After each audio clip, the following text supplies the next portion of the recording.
கவனிங்க, நீங்க செய்கிற அந்த ஒரு தவறு உங்களை ஏதோ ஒன்று அடிமைப்படுத்துது பாருங்களேன். நீங்க ஒண்ணுக்கு அடிமை ஆயிட்டீங்க அப்படின்னா அந்த அடிமைத்தனம் உங்க ஸ்தானத்தை மறக்க பண்ணிடும்.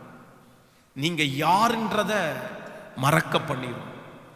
நான் யாருன்றத மறந்துட்டேன் அப்படின்னா நிச்சயமா சொல்றேன், நான் எல்லாத்தையுமே இழந்துடுவேன்.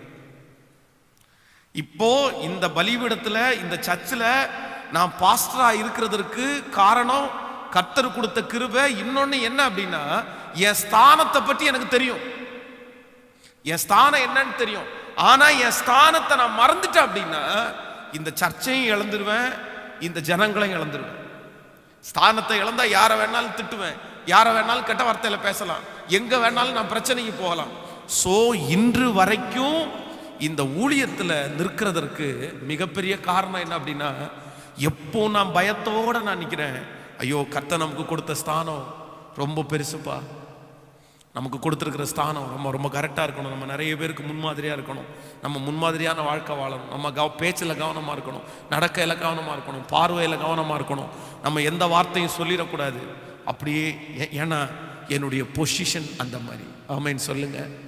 பக்கத்தில் இருக்கிற கையை பிடிச்சி சொல்லுங்க, ஆண்டவர் உங்களுக்கு ஒரு பெரிய மேன்மையான ஸ்தானத்தை கர்த்தர் உங்களை உங்களுக்கு வச்சிருக்கிறாரு. சொல்லுங்க, அந்த ஸ்தானத்தை உங்களுடைய அடிமைத்தனம் மறக்கப்படும். அல்லேலூயா.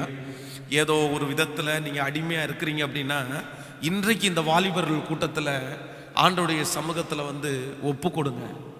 நீ சில நேரத்தில் அந்த அந்த ஒரு அடிமைத்தனம் பார்த்தீங்க அப்படின்னா அம்மாவை தூக்கி அப்படியே வீசிடுவாங்க, அப்பாவை தூக்கி அப்படியே வீசிடுவாங்க, பாஸ்டரை தூக்கி அப்படியே வீசிடுவாங்க, எல்லாரையும் அப்படியே தூக்கி வீசிடுவாங்க. அந்த அந்த பேடு வாசிச்சிருக்காங்கன்னு வைங்களேன் சர்ச்சில், அந்த பேடை தூக்கி வீசிடுவாங்க. எனக்கு இதெல்லாம் வேணாம் அப்படின்னு. கீபோர்டு வாசி தூக்கி போடு, பாட்டு கொயரில் நிற்கிறேன், தூக்கி வீசிடுவாங்க. ஏன்னா அந்த ஸ்தானத்தினுடைய அருமை அவங்களுக்கு தெரில. யாரையுமே இங்க இருக்கிற யாராவது ஒருத்தரை கர்த்தர் ஒரு பொசிஷன்ல கொண்டு போய் வச்சிருக்கிறார் அப்படின்னா நல்லா நினைச்சுக்குங்க, கர்த்தர் உங்களுக்கு கொடுத்திருக்கிற அதிகாரம், கர்த்தர் உங்களுக்கு கொடுத்திருக்கிற பொசிஷன் தானா வந்ததில்லை. ஆண்டவரே உங்க மேல கிருபையை வச்சுதான் அதை கொடுத்திருக்கிறாரு. அதை இழந்துட்டீங்கன்னா திரும்ப பிடிக்கிறது ரொம்ப கஷ்டம்.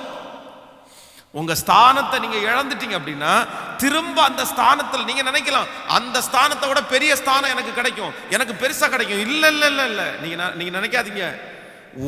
ஒரு ஆசீர்வாதத்தை, ஒரு ஸ்தானத்தை, ஒரு உயர்வை கர்த்தர் கொடுத்துட்டாருன்னா அதை பாதுகாத்து அடுத்த லெவலுக்கு நீங்க போகணுமே தவிர இருக்கிறத அசால்ட்டா தூக்கி போட்டுட்டீங்கன்னா திரும்ப உங்களுக்கு கிடைக்கவே கிடைக்காது.